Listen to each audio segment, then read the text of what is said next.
Have you ever gone to bed completely exhausted, but your brain just keeps running on its own, replaying conversations, mistakes, awkward moments, possible disasters, even talks that haven't happened yet? And it feels like you're stuck inside endless noise with no way out. You're not even doing anything, yet inside, it feels like you just ran a marathon. The thoughts don't stop for a second. You're tired of them, but you don't know how to hit pause. And the worst part is, you start wondering if something is wrong with you, like somehow other people can handle it, but you can't. In this video, I'm not going to give you cheesy, positive thinking lines or tell you to just relax. I want to help you understand why your mind turns into a storm and how the thing that can calm that storm has actually been inside you the whole time.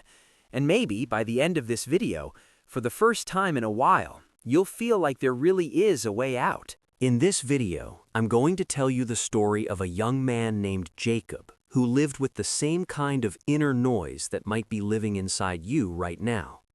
His mind wouldn't give him a break, day or night. He felt drained even when he hadn't done anything physical. And little by little, he started losing his enjoyment of life. But the problem wasn't that Jacob was weak or lacked discipline. What he was dealing with was deeper than that, and at the same time much simpler than it seems.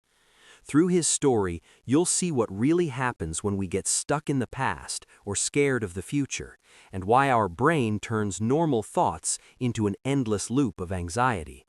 And most importantly, I'll explain in a clear and practical way how you can bring back that inner quiet without running away from the world, without trying to suppress your thoughts, and without forcing your mind to empty out.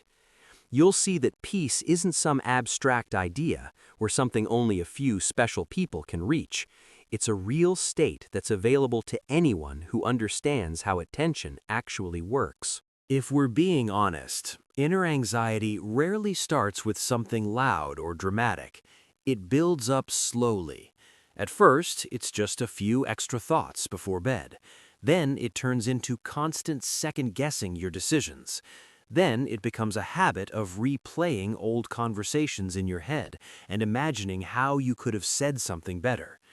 Jacob didn't notice when it became a real problem. He went to work, talked to people, smiled at friends, but inside there was this constant background noise. Every time he was alone, the thoughts got louder. He would go over mistakes he made years ago, analyzing them again and again, as if that could somehow change what already happened. Then the future scenarios would kick in. What if it doesn't work out? What if he disappoints the people he cares about? What if he misses his chance? The most painful part was that he started losing the feeling of being himself. When he looked in the mirror, he didn't just see a tired person. He saw someone who was always fighting his own mind. He stopped really laughing because even in happy moments, there was still a running commentary inside. He couldn't just be present. His mind was always somewhere else. Maybe that sounds familiar. Being around people but mentally somewhere far away. Having a conversation while silently judging yourself at the same time. Even when you're supposed to be resting, you still feel tense. And over time, this doesn't just affect your mood, it slowly chips away at your confidence because you start feeling like you're not in control of your own head. And that's usually the moment when someone starts thinking something must be wrong with them, that they're broken in some way, when in reality, they just never learned how to manage their attention. Over time, Jacob's tension stopped being just an inner discomfort and started affecting his life in much deeper ways. He began sleeping worse, waking up in the middle of the night with the feeling that he was late for something, even though his alarm hadn't gone off yet. His body was lying still, but his brain kept running without a break. At work, he noticed he couldn't focus the way he used to. He would read the same email 3 or 4 times because his thoughts kept drifting somewhere else. In conversations with friends, he caught himself missing half of what they said, and afterward he felt guilty for not really being there. One day, after a routine checkup, his doctor told him that the constant stress was already showing up in his body.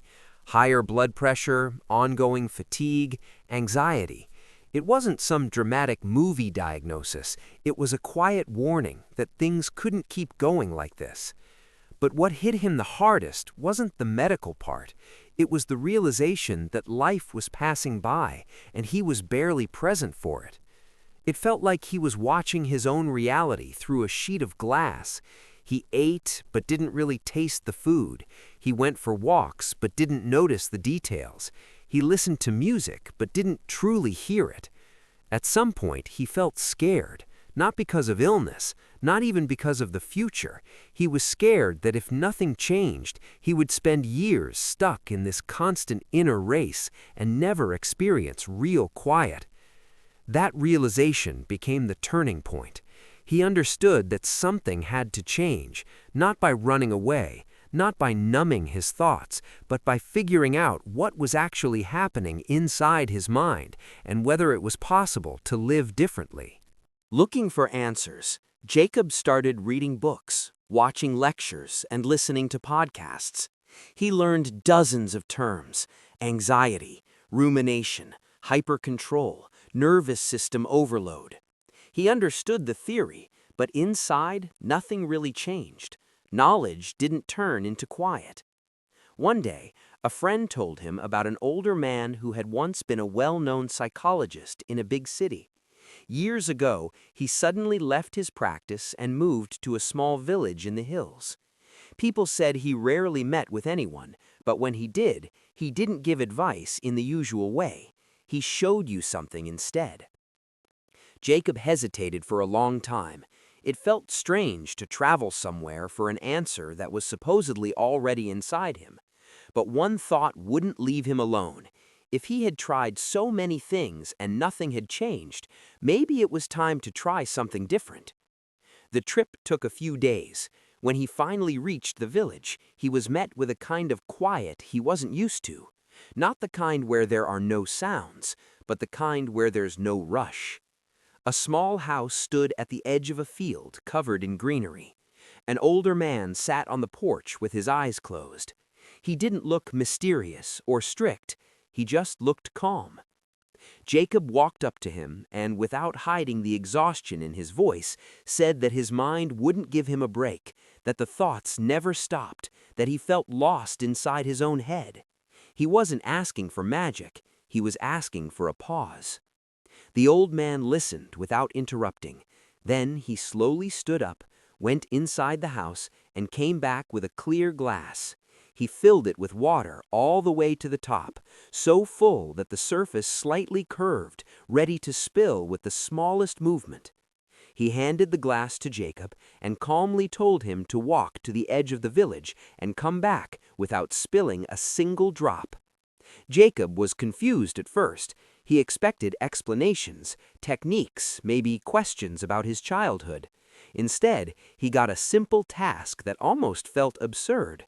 But he agreed, because at that point, he was ready to try anything just to finally understand how to turn off the endless noise inside. He took the glass with both hands and made his first step. The water trembled, and his heart tightened for a second, afraid he might spill even a single drop. The road through the village wasn't empty. People were passing by. Someone was laughing. A door slammed somewhere. Dogs were barking in the distance. Shopkeepers were talking to each other. Normally, all of that would have distracted him instantly. But now Jacob's attention was locked on the thin line of water at the edge of the glass. He walked slowly, feeling every step. For the first time in a long while, his thoughts weren't jumping between the past and the future. He wasn't replaying conversations. He wasn't building scenarios. He wasn't analyzing himself. His whole being was focused on the present moment, the feeling of the glass in his hands, the movement of the air, the balance in his body.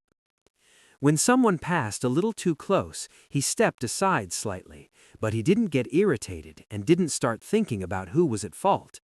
His task was simple and clear: keep the water steady.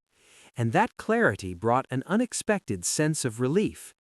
He reached the edge of the village, turned around, and carefully made his way back. At some point, he noticed something strange. It was quiet inside. Not because his thoughts had disappeared forever, but because there simply wasn't space for them. All of his attention was absorbed in one action. When he returned to the house, his hands were a bit tired, but the water was still there. He felt a small sense of pride and surprisingly calm. He handed the glass back to the old man who had been watching him the entire time and said he had done it. The older man then asked if he had seen the children playing by the road, heard the shopkeepers arguing, noticed the wind lifting dust along the path. Jacob shook his head. He hadn't noticed any of it. That was when the old man gently said something that changed the way Jacob saw his own mind. He explained that the problem had never been the number of thoughts. The problem was that his attention was constantly scattered. When attention is blurred, the mind creates noise. When attention is focused, even a restless mind becomes quiet.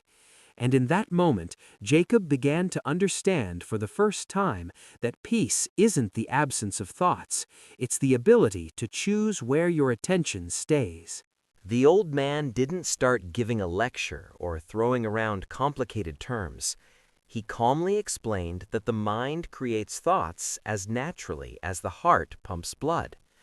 You can't force that process to stop, just like you can't order your heart to stop beating. But you can learn to guide your attention, and it's attention that decides whether thoughts turn into a storm or stay in the background. He told Jacob that most people spend their lives either replaying the past or worrying about the future. We mentally go back to places where nothing can be changed, or we run ahead to situations that haven't even happened yet. And while our attention is busy with these imagined scenes, the present moment slips by. That's why it feels like life is passing too quickly. When Jacob was carrying the glass, his mind didn't disappear. It was simply fully occupied with the task in front of him.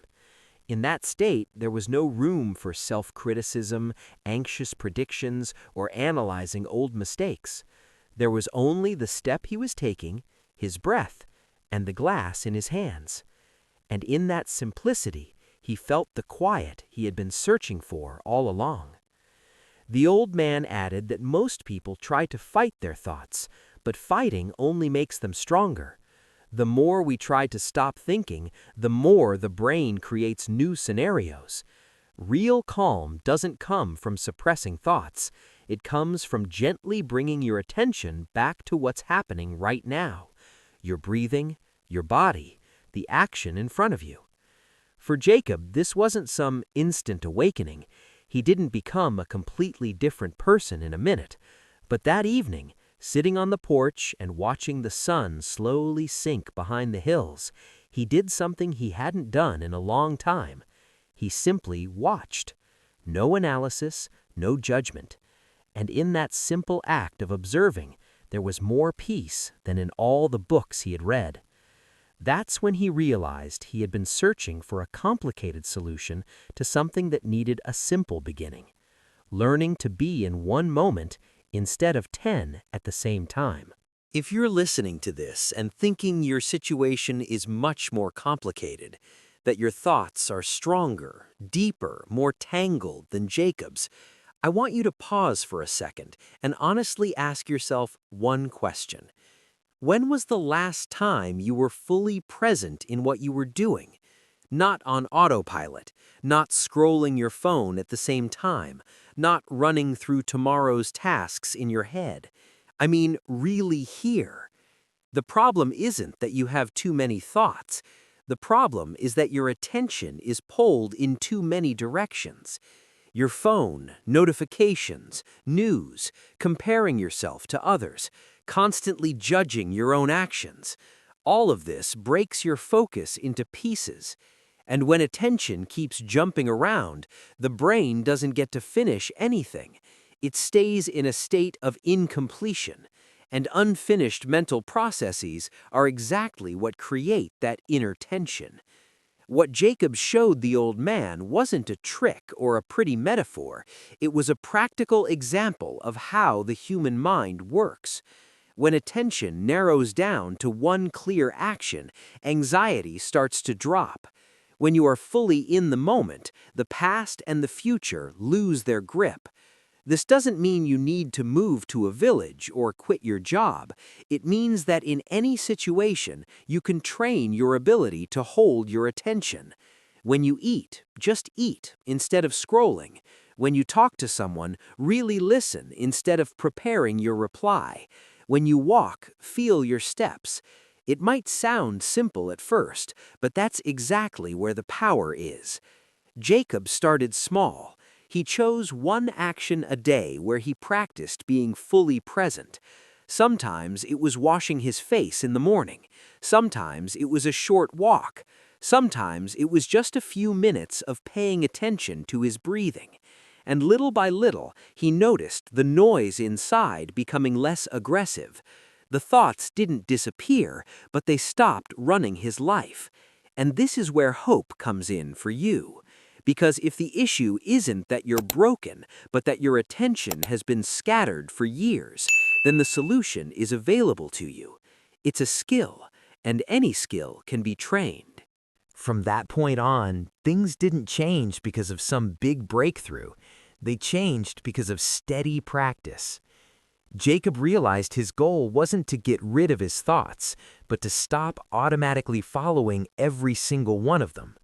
He began noticing when his attention drifted into the past, when the familiar self-critical script started playing, and instead of diving into it, he gently brought himself back to whatever he was doing in that moment. Not with frustration, not with blame, just calmly, like bringing his eyes back to the glass of water. Over time, he discovered something important. Anxiety gets stronger when a thought runs unnoticed, when it becomes background noise that quietly controls your mood. But if you notice it, name it, and choose not to get pulled in, it starts losing its power. For example, when the thought, "I'm not going to handle this," showed up, he stopped automatically believing it. He saw it as a thought, not a fact.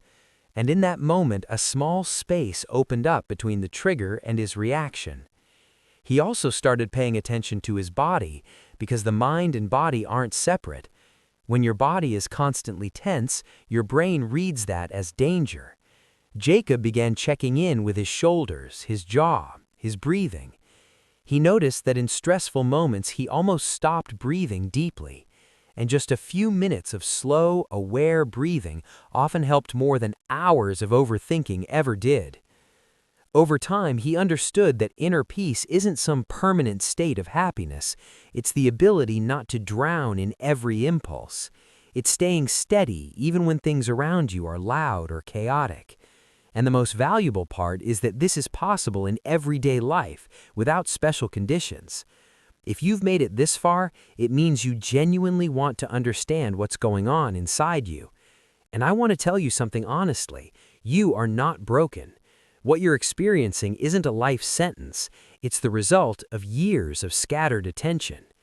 But the moment you start noticing that pattern and bringing yourself back to the present, you begin taking your control back. And now the key is not just to agree with this, but to actually practice it. Because understanding without action turns into theory, and theory without practice won't bring you real quiet. When you first pressed play on this video, maybe you were tired of your own thoughts. Maybe you were hoping to finally hear something that explains why it feels so loud inside, and why it's so hard to just relax. Maybe a part of you even doubted that there's a real solution for you. We walked through Jacob's story not for the sake of a nice narrative, but so you could see yourself in him. He wasn't weak. He wasn't broken. He was simply living with scattered attention that kept pulling him into the past and pushing him into the future. And when he understood that peace isn't the absence of thoughts, but the ability to return to the present moment, his life started to shift. Not overnight, not in some dramatic way, but steadily and deeply. If you think back to how you felt at the beginning of this video and compare it to how you feel right now, maybe there's already a little more clarity inside. Maybe you've realized that your mind isn't your enemy, that thoughts are just a process, and that you've had a tool with you the whole time, your attention. You opened this video because you were looking for a way to deal with the noise inside, and now you know the answer isn't in running away, suppressing your thoughts, or endlessly analyzing everything. The answer is in training presence, in small daily moments where you are fully here.